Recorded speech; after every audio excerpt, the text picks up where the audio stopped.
Hey everyone, welcome back to What's Happening in Real Estate this week. I've got Conrad Zerini here, Remax Escarpment in Niagara, and Brian Hogbin. He is in British Columbia speaking live from some nice marina there from Mission 35 Mortgages, and myself, Rob Golfi with Remax Escarpment.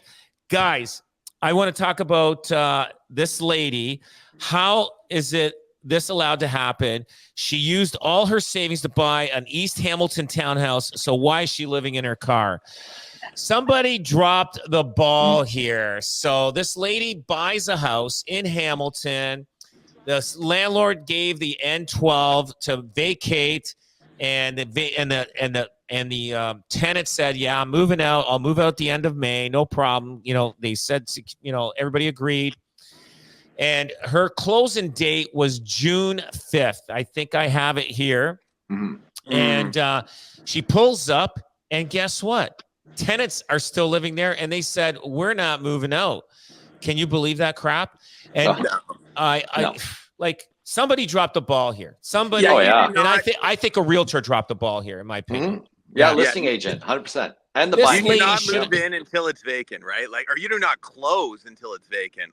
And even on the mortgage side of it, technically, we're not allowed to do financing for a property if it's still tenanted and you say it's going to be owner occupied. So if there's a gap of 5 or 6 days and you say you're going to owner occupy it and the tenants are still there, it has to be financed as a rental property. So you should be waiting 100% until the closing date and making sure they're out. Moved out of the house. You know what? And when a buyer agent is representing a buyer, yes, you do the closing date 5 days into the month, just so that the landlord has time to clean up the property, because tenants always leave garbage, and then you move in on an empty slate, clean slate. But this lady obviously didn't drive from Mississauga to take a look at the house the day before or the morning of closing, and she shows up. And guess what?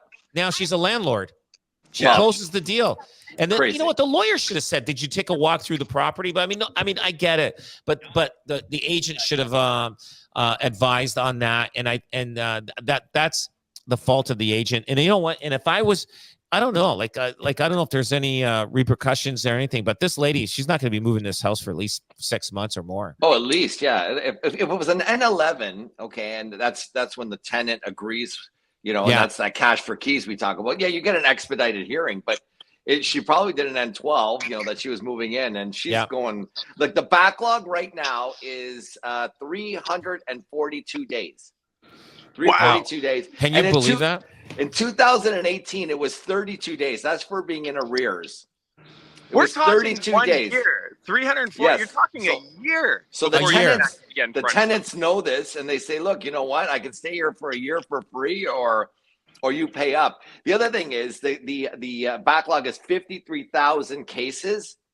Wow. And check this out: there's 57,000 less cases in the last 3 years. So the caseloads dropped, but the amount of cases that are waiting are 53,000. It's outrageous. And they say that they're more complicated. Tell me, guys, what's complicated about this? This does not sound like a complicated case. No, you either pay the rent, you don't pay the rent. And gone. I know there's bad landlords out there. I get it. But we're not hearing them as much as we are hearing the tenants taking advantage. And you know what it is? I'm going to tell you, this is going to change one day. And these people that are taking advantage of landlords, they're going to be on a system where, look at Open Room, right? Yeah. They're going to be put on that system. They're going to have a hard time finding rent. They'll be up for collections. They are not going to be able to even get a cell phone or get a car loan down the road if they keep doing this.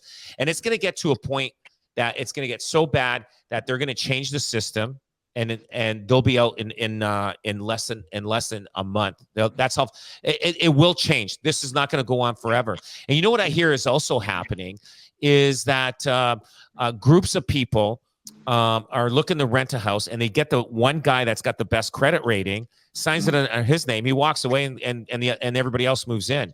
But if that's the case, I'm going to tell you something. I'm telling you, if you're a landlord now, I would get either a property management company or get a realtor to get you that good tenant, and don't accept anybody's credit report unless you do it yourself. They're fixing these credit reports. They're fake credit reports. And also, you got to get their driver's license and get everything so that you can take them for collections. I think, do you need a social insurance number for collections or just a driver's license?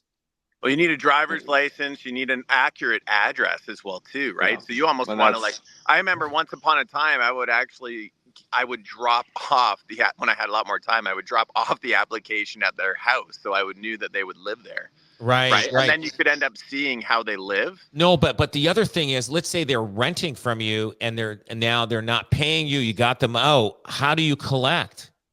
Well, you're right. You got to know. Yeah, you've got to. You have to know their next address. Right. You got to know to serve them. And then you have to get personally, what we've done now is we've gone to a collection company in situations like that, because the collection company will pay, they might only give you 25 cents or 50 cents on the dollar, but it's their business to recover bad debt. Yeah. Right. And I'll tell you, it's like getting blood from a stone, unfortunately, right? Like, if someone doesn't have money and they beat you for $10,000-$15,000, I tried this, went down this path, and we hired a paralegal, we hired an investigator, and came up nothing, spent thousands of dollars, and it was just a very fruitless experience. So I think anybody that loses out money, if you go to a collection company, at least you get something, and you can move on with life. Well, you get the satisfaction. They're not going to be able to. It'll be on record that there's a collection after them. You know, they say if you got a collection, you got to pay that out, and eventually, their life will turn around and they'll want to buy a house. And guess what? They're going to have to pay you up. It could be 10, 20 years later, but Yeah, but we see that on the credit report a lot on the trade line. So if there's a collection that's outstanding, the banks will say this needs to be paid prior to close. So you're not wrong, right? If you end up doing that. So So hey, okay, now the big thing here, Conrad, are we seeing the biggest inventory of listings in the history of like in the last 10, 15, 20 years? Oh, it's over. Yeah, it surpassed October 2020 was probably the peak of inventory. It surpassed that, and that was deep into COVID. Remember, so we've doubled. And I think it's a function of the condo market in Toronto. And I have to say this: that condos now, they're up double what they were last year. The amount of condos available, there's over 6,000 condos available. Only 1,300 sell a month. So I'm thinking that what's happening is, I think, we got to look at everything, right? Interest rates, got, inflation, all that kind of thing. But I think the big one is the condo market, because if condos are around 750,000, right? And they're not selling, those are the guys that come here and move and buy detached, right? Right. And the other thing is, I think everybody thought with the rates coming down, buyers would come and flood the market, but instead it triggered the homeowners flooding the market and putting their homes for sale, which is kind of unusual. No, I don't think people expected that either, that homeowners would be flooding the market and not buyers. Buyers probably need another two rate drops before they're going to get really excited about things again, I think, anyway. So what? Oh, for sure. Like it's amazing. I was looking at Niagara and I was looking at thing, and then in the last time a big increase for Hamilton was 1,800 listings in September of 2017. That was after the boom of 2017. So that the inventory was high. But it's just insane. Now, for different reasons. Before you stop though, but for different reasons, because the market was so hot, right? Yeah, it's so funny, because that's a great point you made. Everybody was like, "Oh my God, I want to take advantage of this market that's going up." So a lot of people put their homes for sale. It's so funny. It's the opposite now. It's like completely crazy. I think these people have to sell. It's a different story. Yes. Those other people were taking advantage of the market moving up. These guys are now have to sell. So it's a completely different animal. Oh, for sure. But right now, the opportunity for a buyer right now, is unbelievable. Even though house prices, I get it. We're expensive. That's just the way it is now in Canada, especially in Ontario. But if you're sitting on a fence right now, you can make some good deals. There's opportunity out there, and this is the time, especially with the inventory as high as it is. I mean, listen, if you got a bungalow for sale in a area, one section of the city, there's probably 5 or 10 other bungalows similar to it. Make a deal with one of them. Like, you know what I mean? Like, it's just, you're gonna win on that negotiations, because those guys have to sell. And I get it. Like, you know, the sellers right now, they're selling, you know, because their mortgage renewals are coming up, and they know they can't afford it, and they got to dump the house before they're going to get buried with behind in payments on their mortgages. And I think people should ask their agents, and I think the realtor should be forthright. I would start to tell people, you know, in March of 2022, this bungalow was $1 million. And I think we should be forthright with that, because, you know, CMHC said in a couple of years we're going to be at that height again. So I know people think, is that possible? But they're not building anything. So we really have an inventory issue going on in terms of building stuff on the ground. So anything on the ground, look, be forth. Say, look, guys, back in the height, it was this amount of money. So it will come back to that one day, right? Oh, it will. It will. It will. Interest rates as well too. Like in 2002, I remember having a rate of 6.75%. Right. So you're talking 22 years ago, right? Yeah. So rates are not that bad right now. With the rates where they are right now, even the variable going down a quarter. And Conrad, we talked about this before. The five-year money at 5%. That is lower than the average. Yeah. Right. Yeah. So if you're sitting on the fence waiting for that rate to come down, like to your guys' point, it's a buyer's market now, would you say?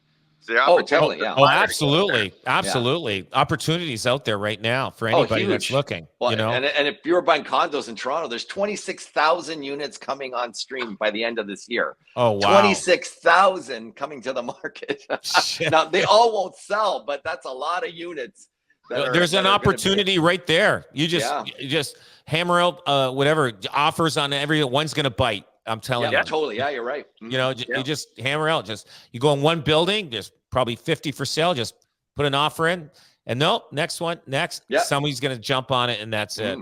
And that's going to dictate the whole building.